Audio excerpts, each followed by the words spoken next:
Alright, I want to go over this. I'm saving my reactions right now, so chances are you'll see that first, and you'll know roughly my opinion of the Royal Rumble match itself.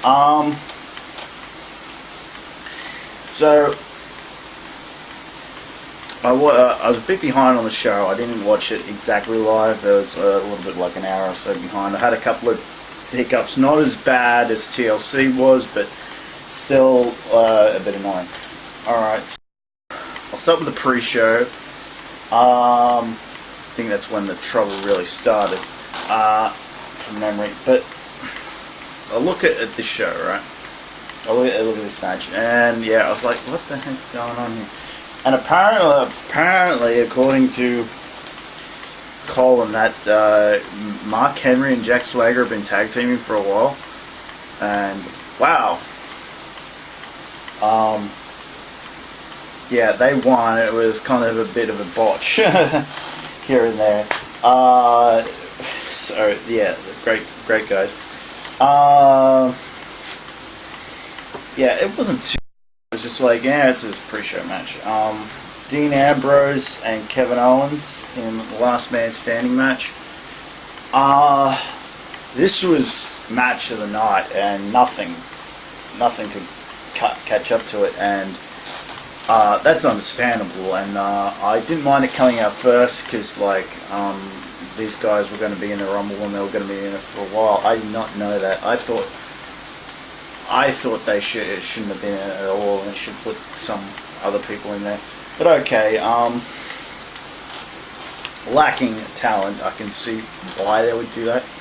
But okay, Dean Ambrose, Kevin Owens, a lot of great spots in this, and I think it was a great match.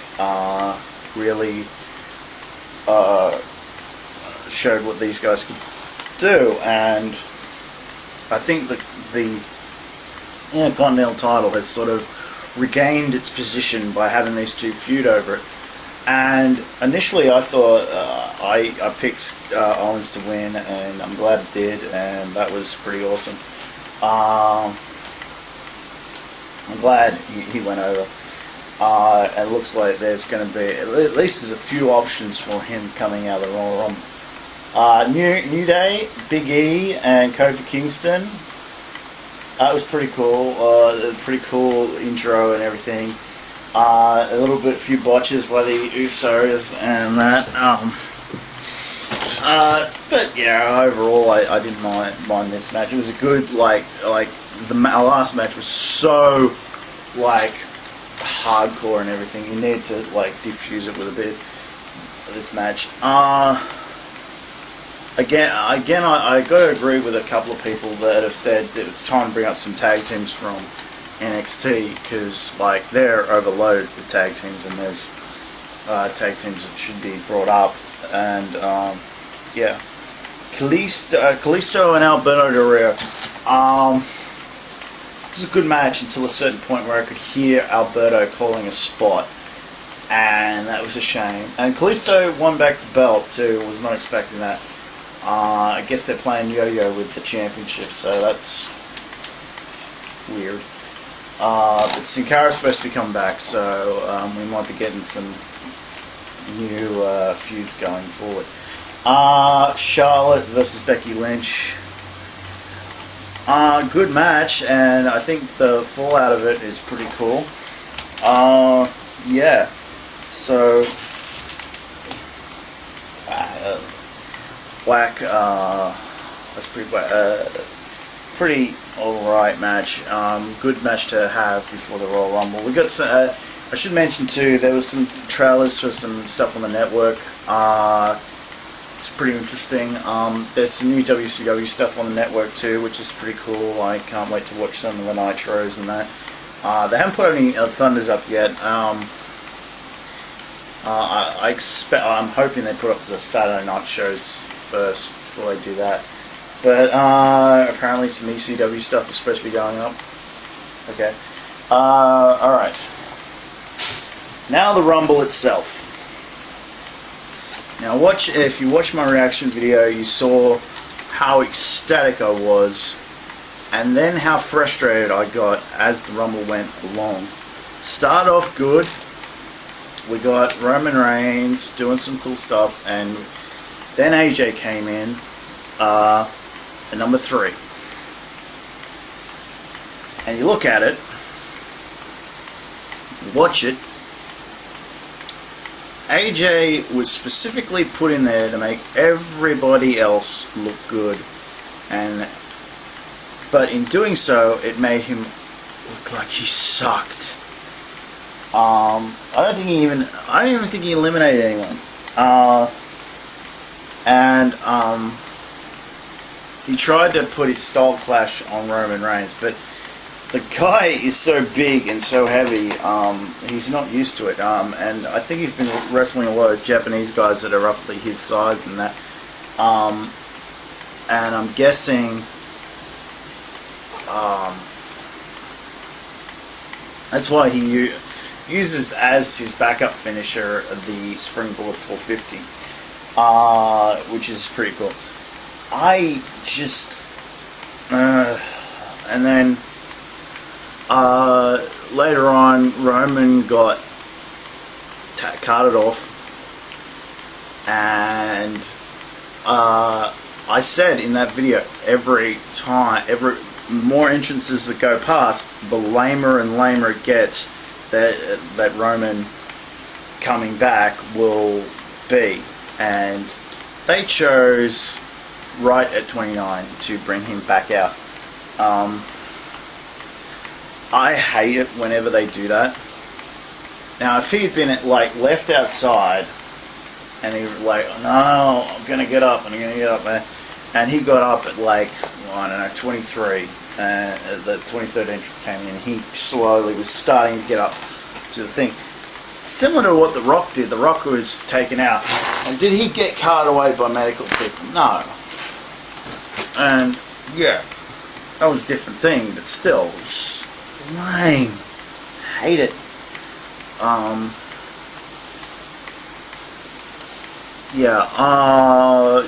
Jericho put in a Iron Man performance. He got to do some stuff, but I was kind of holding out hope that Daniel Bryan was going to come back.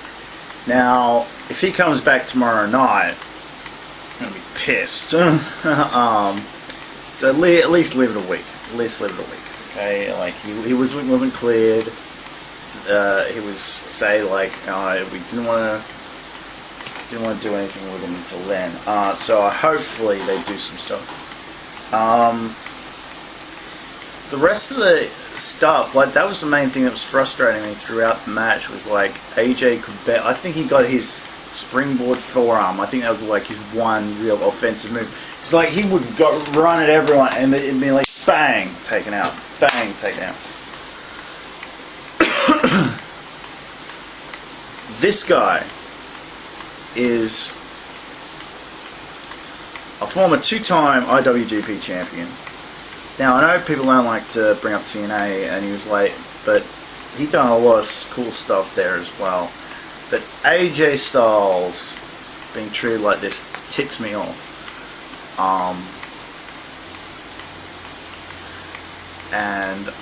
I think the only reason he was put in there was an FU to TNA. And unless they start doing he wasn't even allowed to eliminate Neville. Come on! But he got eliminated by Kevin Owens, so hopefully him and Kevin can do some stuff on Raw and leading in Fastlane and that. Everyone else got to do at least something, but AJ was just he was feeding for everyone else. It was pissed me off. And that kind of ruined the Rumble for me. What I was expecting was him to do, I wasn't expecting him to win. He just needed to do some of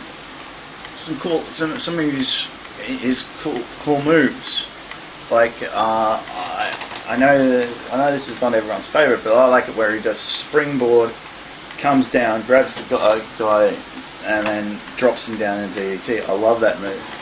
But couldn't do that. I thought he could at least eliminate somebody. He couldn't eliminate Goldust.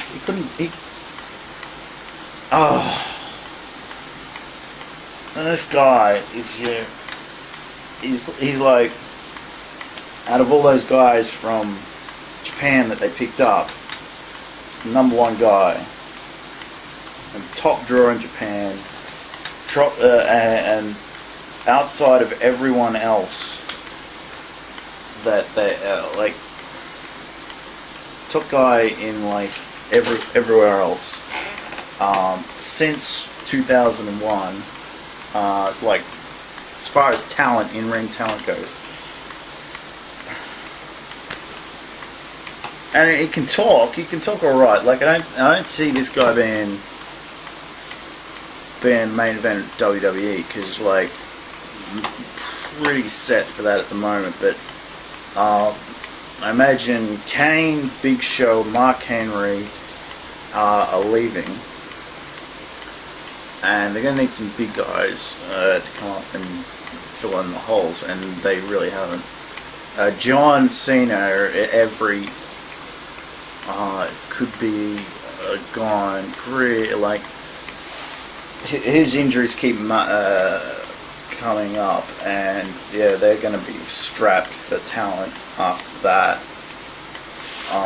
So that's about 4 guys, 4 top talents that are going, and they just wasted it.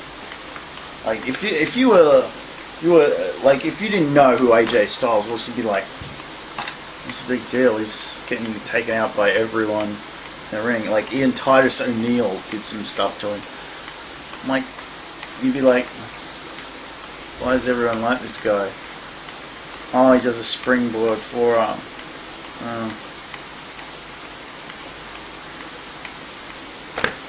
This is people's first impression of AJ Styles. Now,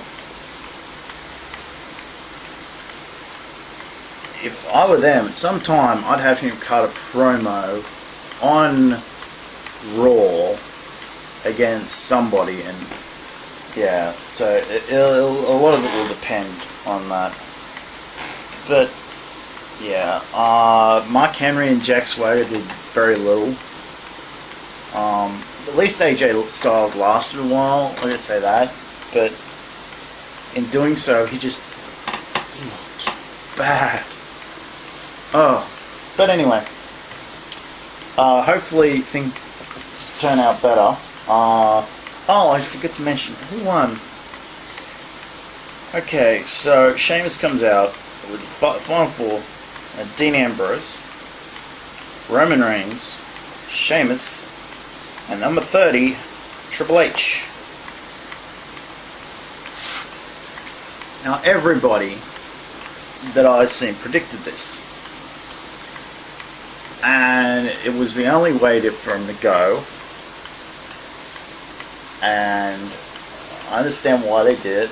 I don't really mind that much that they did it. When I was watching it, I was like, God, it's just so predictable. But the way they eliminated Roman, one of the last ones. It wasn't the last one, but he was one of the last ones. Dean Ambrose, and it was came down to Dean Ambrose and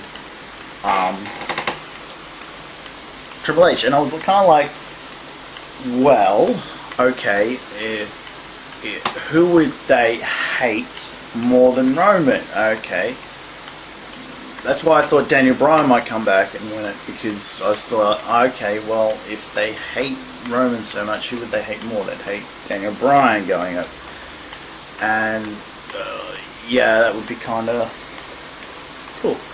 But no, Dean Ambrose was another one. But I kind of, in the back of my head, I was like, well, no, they're not going to give him 2 belts. But I thought, oh, it'd be cool if they did that. Good way to promote him up, and then you could have a babyface match at WrestleMania. But no, they didn't do that. Yeah. The more I think about it, the less mad I am. It's just a lot of this comes down to money and the fact that, well, according to them, and probably Triple H is the like, if they're gonna sell out the Dallas place and wherever they're doing it in Dallas, Superdome or whatever. Yeah. Anyway. Those are my thoughts on the Royal Rumble / review. I just didn't love it. Liked the show overall. I'll probably watch it again at some stage, but it didn't really wow me, except for having AJ Styles debut. And you can see that reaction. This will probably come out tomorrow, and you can watch both the review and my reactions to the Royal Rumble and watch me explode. So for those who watch with headphones, it will be like,